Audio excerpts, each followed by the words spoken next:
Welcome to the Lean Solutions Podcast. This is the podcast that adds value to leaders by helping you improve performance using process improvement solutions with bottom line results. My name is Patrick Adams, and this season I'll be joined by three other amazing hosts, including Catherine McDonald from Ireland, Andy Ulrich from Australia, and Shayne Daughenbaugh from the United States. Join us as we bring you guests and experiences of lean practitioners from all over the world. Hello, and welcome to this episode of the Lean Solutions Podcast, led by your hosts, Catherine McDonald and myself, Shayne Daughenbaugh. Hello, Catherine. How are you today? Hi, Shayne. I'm very well, thanks. How are you? I am very well. Yes, very well. Been working on a lot of things going on. I'm sure you are as well. I'm watching you post all kinds of stuff on LinkedIn. It's very cool to see some of your interactions and stuff. So that's really good. I'm glad to see that. Thank you.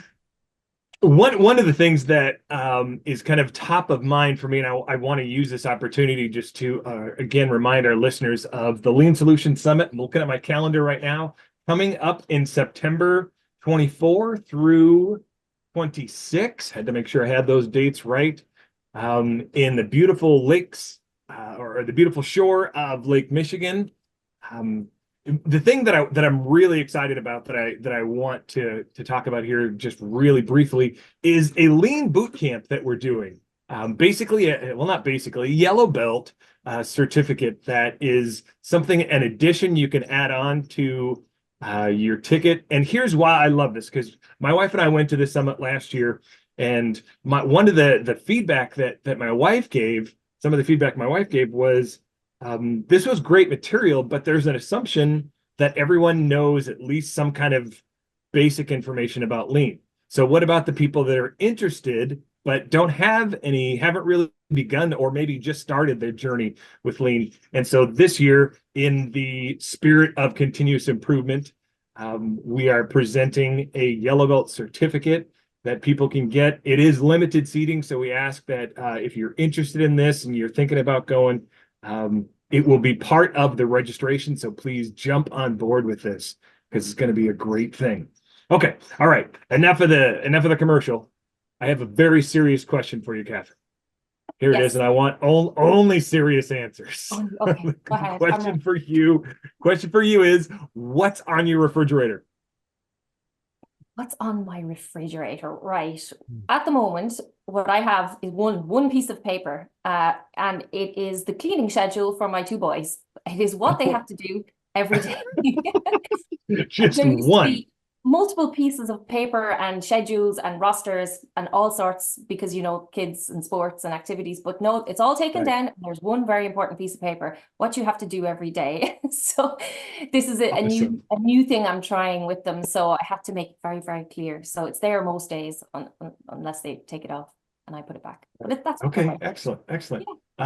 So on mine, I have a couple different, but one is very important to that is the week's menu. So everyone knows what we're eating, possibly a shopping list to go along with that. And then the other things that we have right now, because it's summer for us, it's wedding invitations, like whether I'm being invited or whether I'm supposed to be officiating at. That's what's taking up, especially when they're sending them almost 8x10 now. They're big wedding announcements. They're taking up a lot of real estate. So here's the behind the question. Here's what's behind it. Oftentimes I think what is on our refrigerator is a reflection of what is important to us in life. And this ties in here, stick with me for a minute. This ties in to today's discussion with our guest David. It ties in because as both as owners or as consultants or lean practitioners, and as possibly like vendors or clients or those kind of things, each of us have what you could call things on our refrigerator. We each have things that are important to us, and without having an awareness of what is important to the other, I think we really miss out on some communication, and it's going to be a little more choppy in trying to have a good relationship, and kind of keep things flowing with that. So to bridge into that, here's kind of the intro for what's about to happen, because I'm very excited about our guest here. And I have a quick question. Have you ever wondered what designers and builders really think about their clients, or why it even matters? David Skuodas spent several of the past years asking vendors in the construction industry the following question: why does it matter to be a good client? With the perspectives of over 50 consultants, contractors, and project managers in the construction industry to explore the significance of being a good client, he sheds light on how client behavior impacts cost, schedule, quality. It's a great find in here. When I found this is a gem, David. So I'm happy to be holding your book right now. But we're very excited to have you here. Okay. Thanks. Catherine, tell us a little bit about David for those that may not know him. Yes, so we're here today to talk about the effective client, and we're going to be joined by David Skuodas. And David is the Director of Design, Construction and Maintenance at the Mile High Flood District, overseeing a team responsible for delivering over $100 million worth of infrastructure and maintenance annually across 1,600 square miles in the Denver metro area. So with over a decade of experience at the district and 9 years as an engineering consultant, Dave holds a Bachelor of Science in Civil Engineering from the University of Florida and is a registered professional engineer, certified floodplain manager, LEED accredited professional, and Toastmasters Competent Communicator. He authored The Effective Client, and he co-hosts the podcast Middle-Aged Wisdom with his wife, Nancy. So welcome to the show, David. Oh, thanks for having me.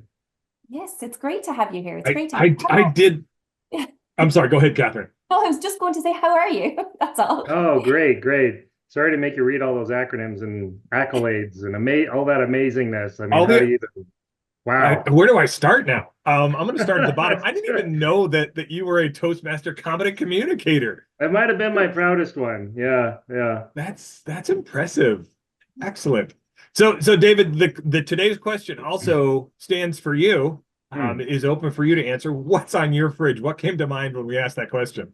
Oh my gosh, my fridge is full of all manner of things, and I won't bore you with like all 15 of them, but my daughter's school calendar, which pretty much dictates our calendar, is a big one. Pictures of nieces, nephews, and our daughter and things like that. But the kind of two more amusing things on there is one is there's I live in Littleton, Colorado, and Littleton has this calendar they put out each year, and they have a photography contest. And one of my photographies made it in as February, so my wife clipped out February and posted it on the fridge, so that even though it's June right now, there's a picture of a really pretty winter scene on the fridge. And then the other one is we had this gift exchange at work where you can kind of steal gifts from each other.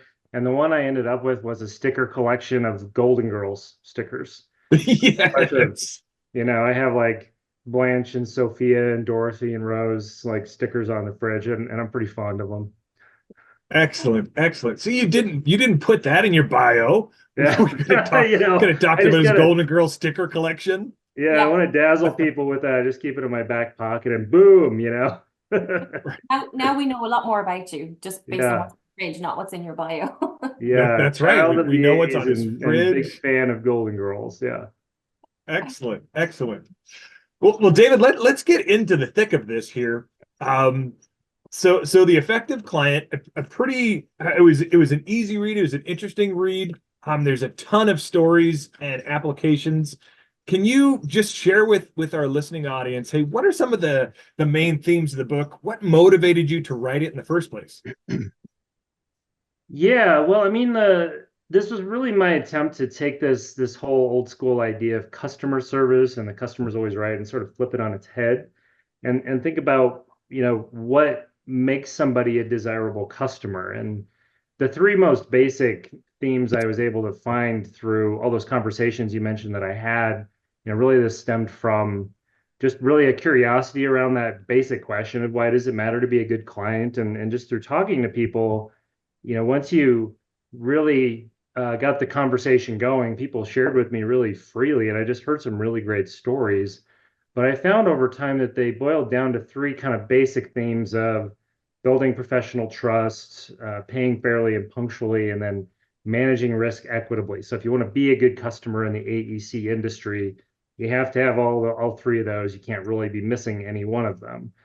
And really why I wrote it, so I worked for a flood district, and in 2013, there was this massive Colorado flood. It impacted like a quarter of our state, just damaged roads, bridges, utilities, homes. It was just really, really chaotic. And so in the aftermath, I was really heavily involved in recovery efforts. And it was this environment where anybody with an engineering scale or an excavator was in very high demand.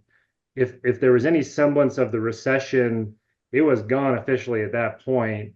And I was really struck by how valuable our long-term relationships were, by how much our really trusted consultants and contractors really answered our calls when they were getting an awful lot of phone calls. And Right. for the most part, also kept their pricing pretty even. It wasn't like anybody was gouging us. And I was just really struck by that.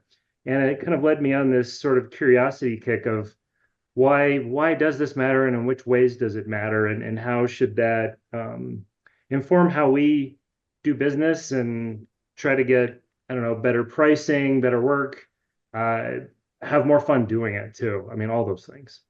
Right. I love that idea, that idea of partnership and as you said, long-term relationships. Right. So, right. Continuing something. This isn't kind of a one and done. But you mentioned relationships. Yeah, that's awesome. Yeah. It's back to basics that, business is built on relationships. I think sometimes we forget that, and it's so true. Everything you mentioned there in terms of pricing and getting more work or frequency of work, it's about your relationship with the client, and they'll only have a relationship with you if they see your value and you deliver on some of the things that you mentioned in terms of keeping your promises and trust and all of that. So relationships it's so key. Yeah. Well, and the business I work in, it's really my job to keep building projects year after year, and so it's really in my best interest that people want to work with me, and it's not in like a manipulative or inauthentic way. It's like I really care about that because it makes the projects more fun, and we attract the best talent that way too, for the people that want to work on our projects. Yeah, I get that for sure. And what are the specific, I'd love to know more, David, about the kinds of behaviors that are involved here. So for anybody listening, I mean, that makes sense, yes, in terms of what we're saying here with being a good client and type of things we said, yes, build trust, have relationships. But what does that translate to day to day, week to week, with between client and owner? Well, I think it can manifest itself in all sorts of different ways. I think with professional trust, there's aspects of trust that are personal aspects of trust, and then there's parts of it that aren't really necessarily personal. And I think in a professional setting, for people to have trust with each other, the three ways I break it down in the book are competence, accountability, and benevolence. And so for me to trust you, I need to trust that you know what you're doing, that you have experience and can do the job reliably. Okay. So there's nothing interpersonal about that. That's just based on your own skill set and wherewithal. And then there's accountability, doing what you say you're going to do. If you said that you'd pay somebody's bill or sign a contract or get them review comments in a timely fashion, that you do that. But again, that's also not an interpersonal thing. That's where the benevolence part comes in, is it also matters how you make people feel. And, not much of what I just described has anything to do with process or paperwork or a procurement project delivery processes. It's more on a human level. So the trust part in particular. And so one of the examples I bring up in the book is, about how you make people feel things. So when you're in the ownership role, you have a very heavy impact on the culture of a project and the degree to which people really feel free to share ideas, even the crazy ideas, like, well, let's just see if this sticks, sort of thing, or whether they're reluctant to bring that up. And so one story from the book was, so I was in a progress meeting, and we've got this was like a half-mile long stream restoration project and a bunch of trails and road, and there's going to be a train station and all this stuff going on this big site. And it's long conference room table. There's probably 12 of us sitting around it. And the landscape architect unfurls this like 8-foot long roll plot. And it's full of all these symbols of trees and shrubs, and it's got all these Latin names in the legend of what they all are. And they're asking if we have any input on the planting plan. And I just kind of look at this, and I'm an engineer, not a landscape architect or ecologist, and I'm like, oh man, yeah, I'm like, it looks good, and I just kind of wave my hand over the plans. I'm like, yeah, it's good. I'm sure it's fine. I trust you guys. But then I sat there for a minute, and the meeting was carrying on, and I said, wait, I'm sorry. Actually, I do have a few questions, and because vegetation can get really big, it can clog the flow of water and can prevent access to the creek and all that. So anyway, I start peppering the team with questions. And then meanwhile, a guy next to me who's also on the ownership team, also an engineer, he really didn't want to keep on this topic and just kind of got annoyed with me. And so to my left, kind of over my shoulder, I see him do this. He goes, oh, I mean, like, I'm not exaggerating. He just like, and it turns out though, it's a guy I know really well, and we just kind of give each other a hard time really freely. And I just kind of look at him and I'm like, dude, you all right? I mean, may I continue? And I just kind of breezed on past it. But the funny thing that happened was, even though it was one member of the ownership team giving another member of the ownership team a hard time, after the meeting, one of the consultants told me, he said, actually, I wanted to really talk a little more about that planting plan, but I wasn't going to bring it up after I saw how you were made fun of. And so it just, there's all these different little nuances and subtle ways we can have our project teams be either function better or worse, even just on these little things that have nothing to do with process or payment or contracts or any of that sort of traditional black and white stuff.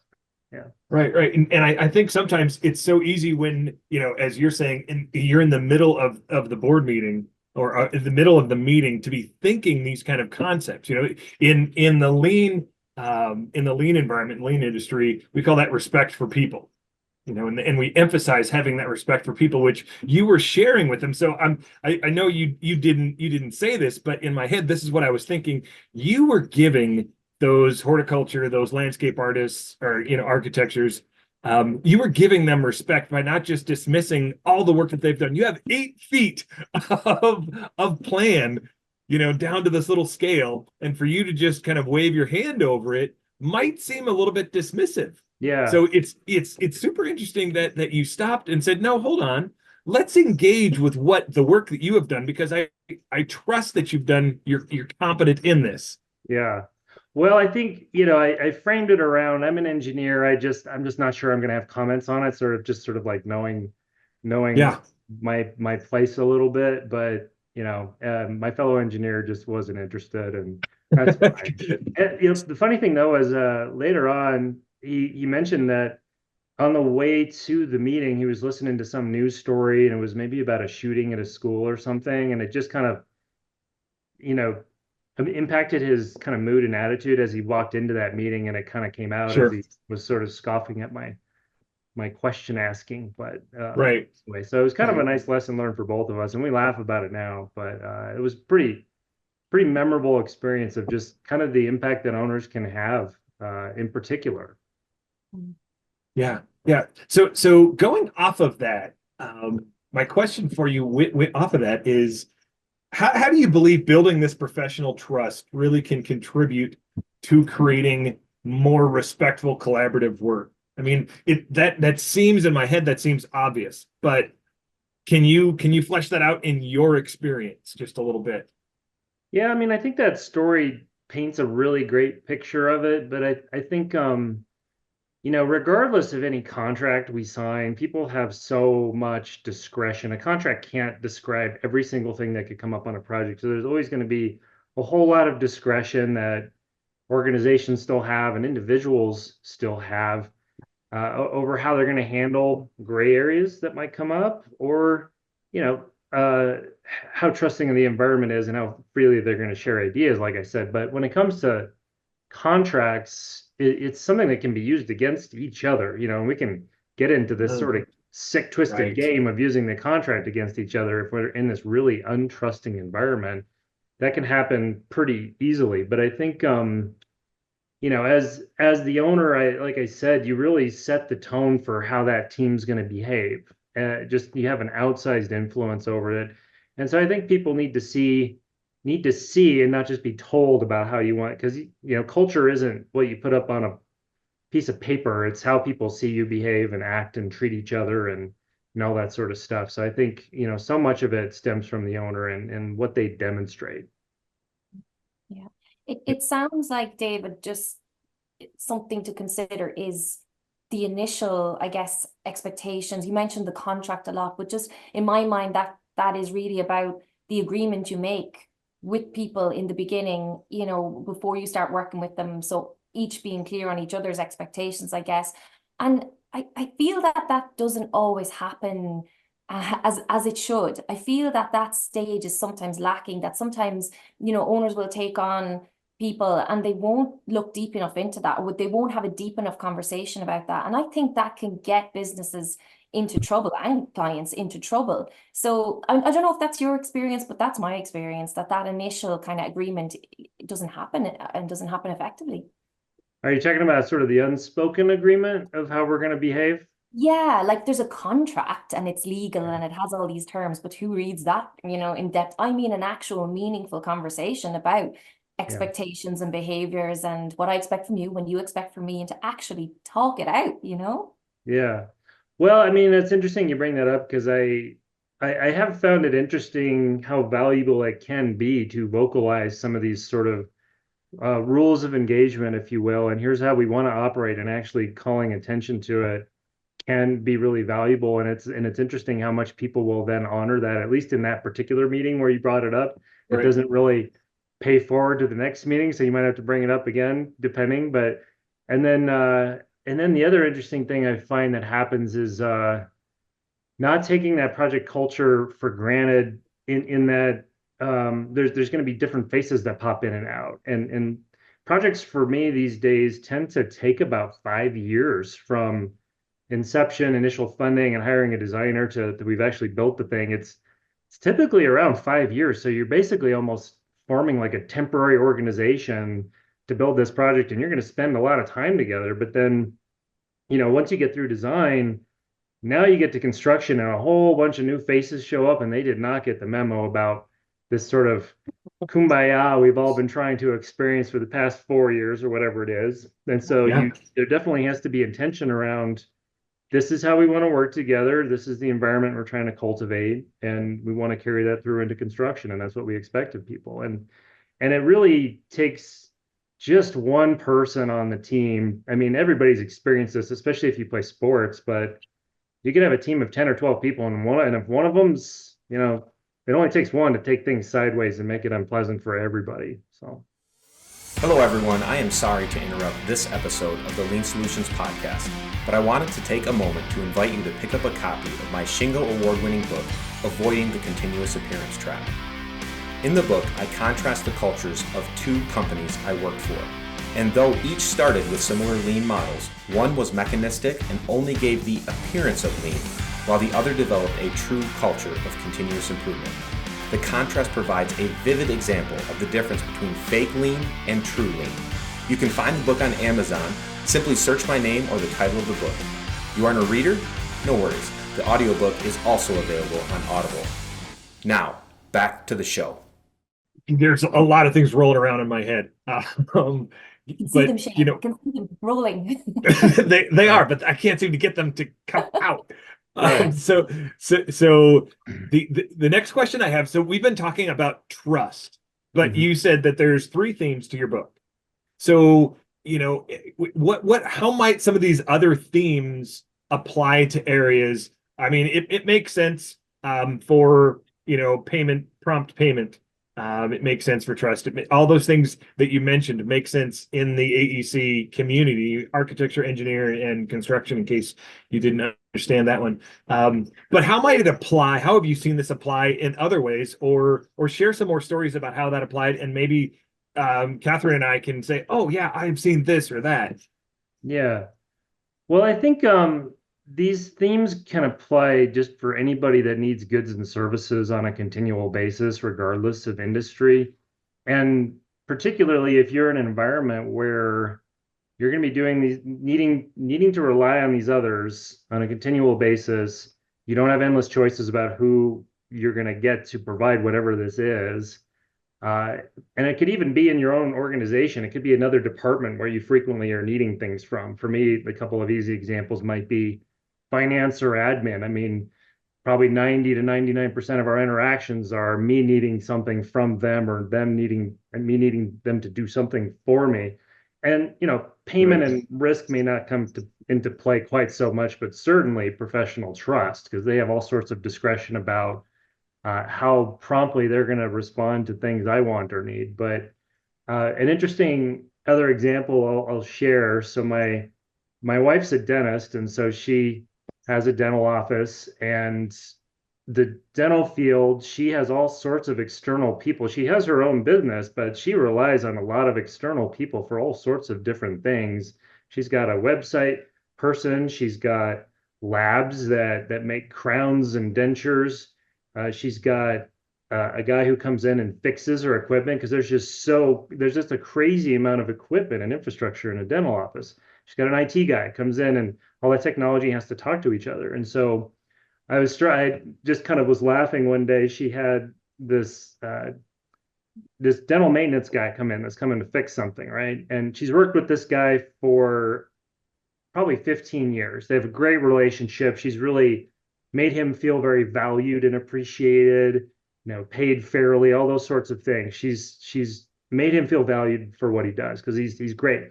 And there's not a lot of this guy going around. He's like the Yoda of fixing dental equipment. And so anyway, what happened was he was at her office fixing something, and he gets a cell phone call from another dentist, and he looks at it, and he's like, nope, click, and so it was just this clear sign that the relationship he had with this other person wasn't great, and he chose, and of course he was meeting with my wife at the time, but he was like, I'm not answering that. Right. So it's there's kind of this, people have a lot of discretion, and it just doesn't pay to be a jerk, especially if you rely on these external people really continually.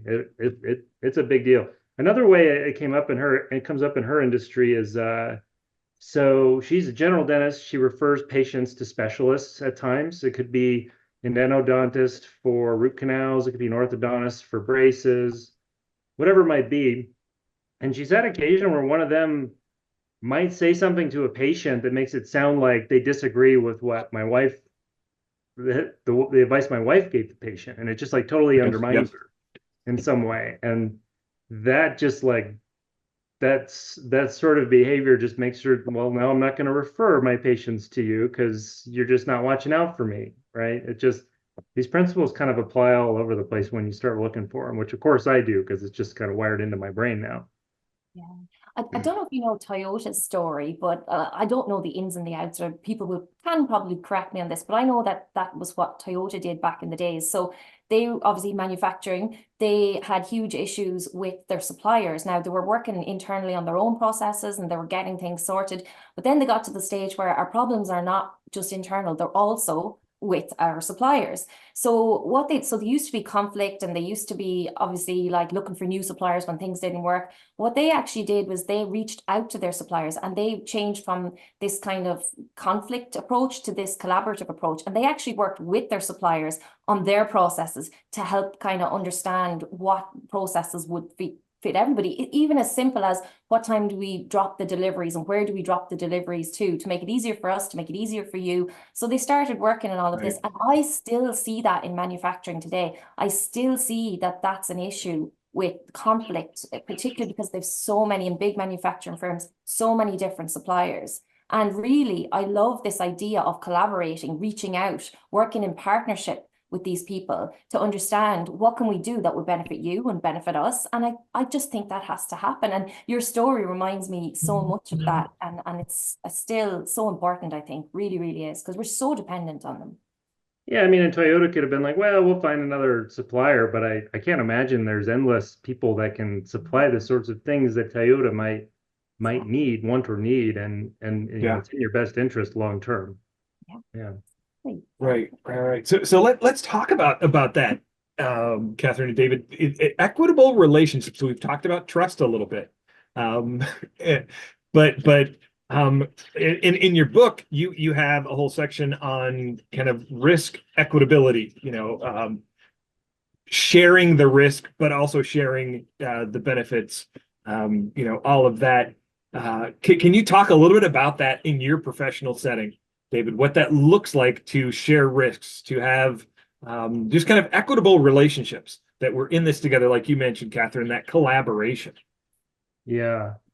Yeah, and that's where all these, trust and risk and fair payment and all these things, they can have a lot of overlap and they're not always clearly really distinct from each other. But one example that I share in the book that I think is a really interesting example of where managing risk in a way that is fair in both directions, and in a way it can just really save you a bunch of money and not be wasteful. Because generally, the contractors, when you develop long-term relationships with builders, one of the beauties is that, and the agency I work for has this advantage, is that contractors want to develop the relationship with us too, because we're a consistent source of work, and so they're incentivized to want to pursue that next project from us. But it doesn't mean they wouldn't still be, I don't know, remembering something that happened on the last project that might affect how they might price the next one. It's just human nature, and it's just smart business. But anyway, so working along waterways, a big aspect of the work that can have a lot of uncertainty is dealing with water. How much water are we going to deal with? And in particular, when we're dealing with older parts of town, they might have contamination, that sort of thing. And so I had this project where we were tunneling a storm drain under the interstate, under a big highway. So I think it was about a 54-inch, 4.5-foot tall pipe, tunneling it under the interstate, and in an area of known groundwater contamination. And I just, as an owner, it just wasn't something I dealt with before. And so our initial sort of take with it was, well, contractor, just give us a price for just one lump sum for dewatering and dealing with the contamination. Just give us a single thing, single price. And this was on, I think, like a $2 million project. And I don't know, with both of you, what would sound like a big number to you to spend on pumping water out of an excavation and then treating it before discharging it on a $2 million job? On a $2 million project, I would say at least a quarter of that $2 million, at least, if not more. Would sound like a big number? Yeah. Yeah. Well, I'll just go. That's the exact number they gave us. They said $500,000. Yes, that's where I was going. Yeah. And I would say, well, hello, hold on. Time out. Oh, Yes. man. Yeah, I was like, why is that $500,000? Because that's not paying for the pipe. It's just paying for this temporary stuff they have to do. So it's very unsatisfying. So anyway, they said, well, Dave, you asked us to give you a single lump sum price that guarantees we can deal with whatever happens. And so we're comfortable we can do it for that. Okay. Yeah. Well, what might be the least expensive version if we thought that way? And what might that entail? And so they said, well, if we bring out these certain pumps we know we're going to need, and then we're going to have a little bit of a treatment train, because when you pump contaminated groundwater, you have to treat it before you discharge it. And that's the least expensive system, they said, was $125,000. And I said, sold, let's do that. But the kicker was they had to trust that if they're pumping and treating and they're not meeting the levels they needed to, that we would then allow a change order to add other treatment features. And that's what ended up happening. They started with $125,000. They had all these weird tanks, these bubblers that get this stuff to settle out. And then they ended up needing to bring in this aeration device to add more bubbles. And that was like $12,000. So we ended up at like $137,000, what could have been $500,000. And so this sense of being equitable with them, being fair with them, having trust, saved us. Like, it would have cost triple than what it ended up costing. And it's just kind of a really good example of being equitable, being fair. I just wanted to pay them for what they did and not for what they didn't. And they were totally fine with that. Because, if you kind of take a swag at what that's going to cost, one of us is going to miss out. Either they're going to get paid more than they should have, or they're going to get paid less than they should have. And either way is not the best environment. Yeah, that's a really good. Yeah. So what I'm hearing in this, as it's translating in my head, is, hey, there's a risk. They were telling you there's a risk that we have this plan. We know we'll mitigate all risk, 500,000. If we do this, there's a risk. Are you willing to join us in this risk? Really is what they were asking you by doing this. Yeah. If we do it this way, yeah, we'll probably get it, but there's a risk it may not. Will you join us in this risk so that we can, take care of this as best we can? The trust is already there that, hey, we trust what you're going to do. They have to trust you that they're going to be okay with that. Mm-hmm. You know where else you see that in industries? It's like training and coaching industries. So if you think about it, so much money is spent on training and coaching employees in organizations. And what can happen is if organizations don't spend enough money on it, they just spend the basics and they do the basic training. I guess the trainers come along and say, well, we'll do the training, but we can't guarantee it'll have any impact unless you do the follow-up work and you do the mentoring and the coaching and you make sure that the training's put into practice. Or we can stay in and we can, continue on with the coaching. We can help with the projects and all the rest. But a lot of companies will say no to the help and they'll say they'll do it themselves, but they're not properly set up for it. And then it's waste. So what you're saying makes so much sense across so many different industries in terms of risk management and knowing and trusting and having that initial conversation and both parties understanding the element of risk and having it out and really understanding what that means. That's fantastic. Yeah. Really and I think having a good sense of value, what's going to be the right value out of a different situation. I think from a process standpoint, I am lucky to work for a place where we have process set up that empowers me to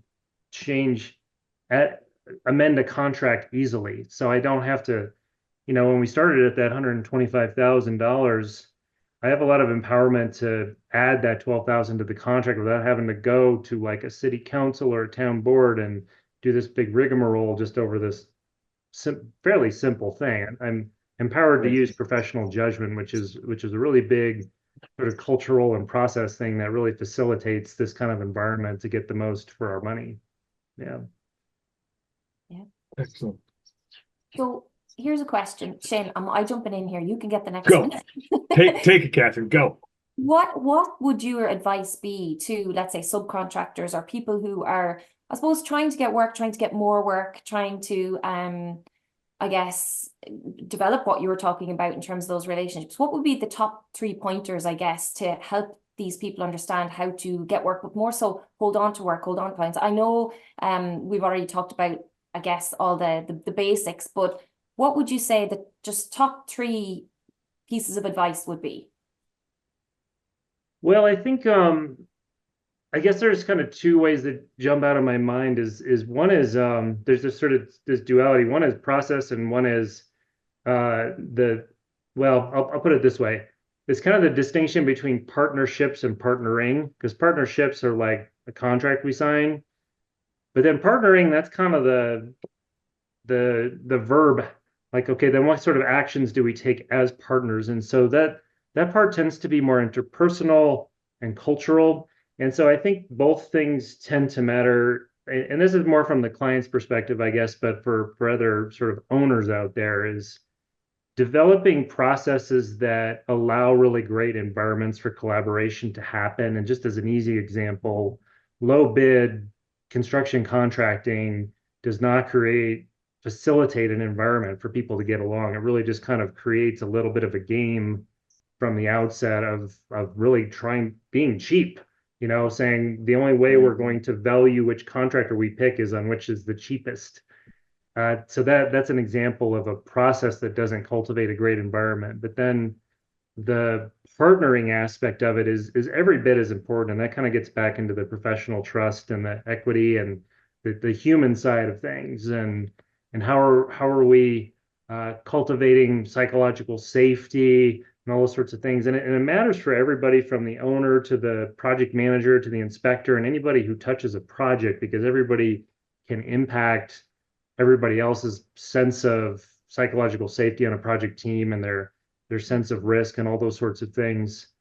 And so I think for sub-consultants, you started off with sub-consultants and subcontractors was where you sort of started with it. And I think, people who are prime contractors, GCs, they're essentially a client too, because the subs have a choice of which GCs and primes they want to work with. And prime contractors need to understand the importance of these issues as much as anybody else.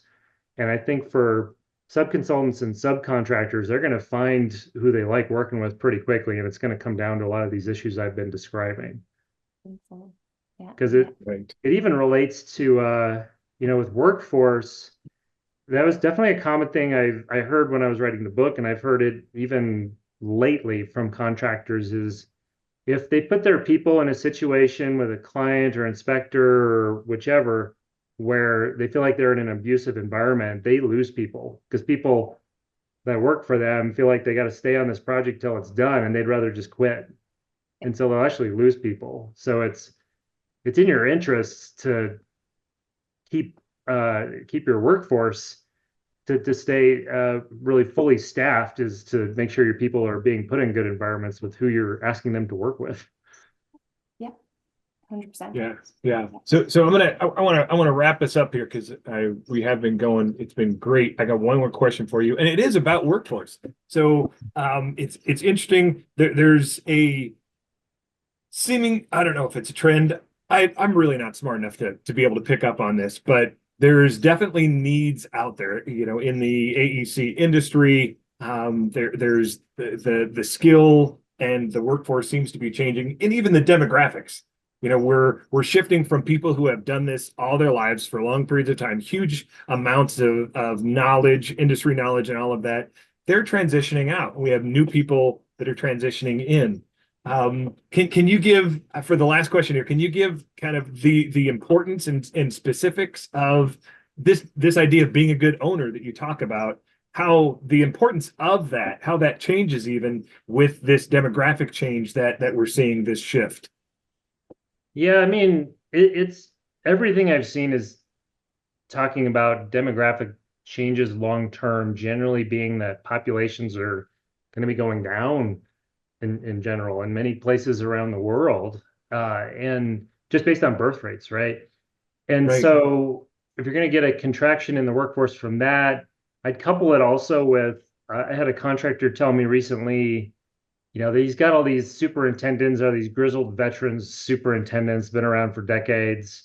And he said, every single one of them has their kids in college and is pushing them away from becoming construction people like them.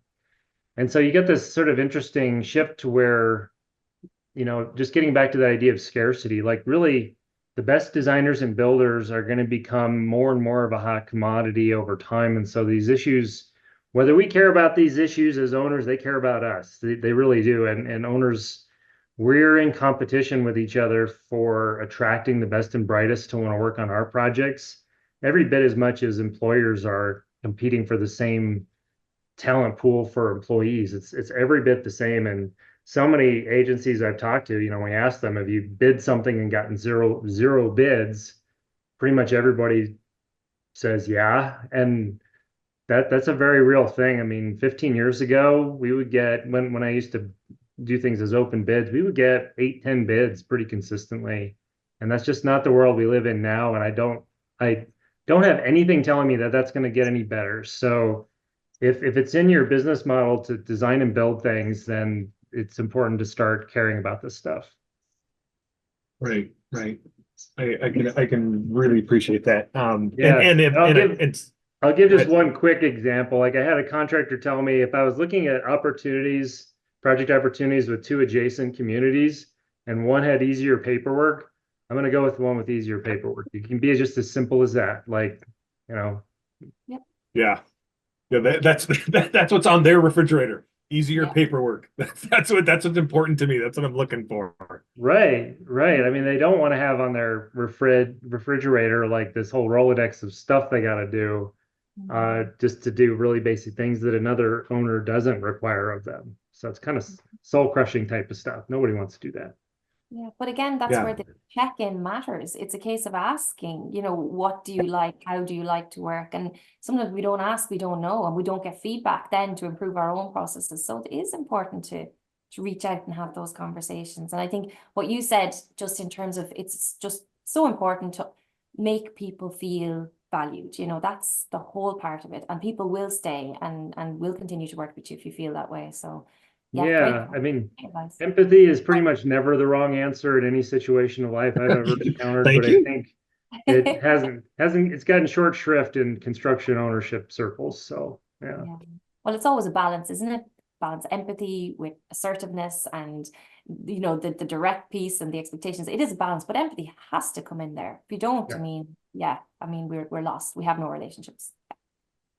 Right. I have really appreciated, David, you spending some time with us and talking about this. And what I've appreciated most is simply you're giving us a different perspective on something that we talk about all the time. In our industry, we're talking about respect for people. We're talking about trust. We're talking about valuing other people. And some of those, those are just core principles of lean. And Toyota, as Catherine, was talking about, mentioned at the beginning, and you're giving it a different spin. You're giving us a different perspective to go, oh yeah. So it can look even, it's expanded into, hey, how we treat those who work for us, having not just respect for, maybe inside the plant for the people that were, that are under us, but, our suppliers, our vendors, all of this, there's a, and I'm going to wrap it up with the phrase that you talked about at the beginning. Long-term relationships is what's getting us through, is what's really the important thing. That has to be on the fridge of both the client and the owner. Long-term relationships, the benefit of those mutually beneficial going together. Catherine, any last thoughts from your perspective? Spot on, Shayne. Absolutely right. I think that's key. And then just having the discussions, not forgetting to reach out and have those discussions and not just see people as a contractor or as a client, but people, what do people? So bringing the human aspect into all of this is hugely important. And you've made some really good points on that, Dave, and given really good examples of how you can do that in those particular sectors. So well done. Super. No, thank you for having me. It made me picture I should have a picture of my entire project team stuck up there with Golden Girls magnets, and that would be what we're. Yes, I love it. Well, David, where can they pick up a copy of the Effective Client, and where might they be able to, if they have other questions they want to ask you directly? Where's a good place to reach out to you? Yeah, it's available on Amazon and Kindle, and then I have a narrated version on Audible. I like to say it's a really good short book. So the Audible version is only like 3.5 hours long. So it's pretty quick read. I do have a website. It's theeffectiveclient.com. And then, but I'm very active on LinkedIn. So if people are interested in following me on LinkedIn, I post some things about the topics of the book. I post a lot of things about working in water, that sort of thing. Okay, excellent. David, thank you so much. We really appreciate the insights and the energy that you brought to this conversation. Thank you, everybody, for listening. We look forward to talking to you again. Catherine, have a great day. Thanks so much for tuning in to this episode of the Lean Solutions Podcast. If you haven't done so already, please be sure to subscribe. This way you'll get updates as new episodes become available. If you feel so inclined, please give us a review. Thank you so much.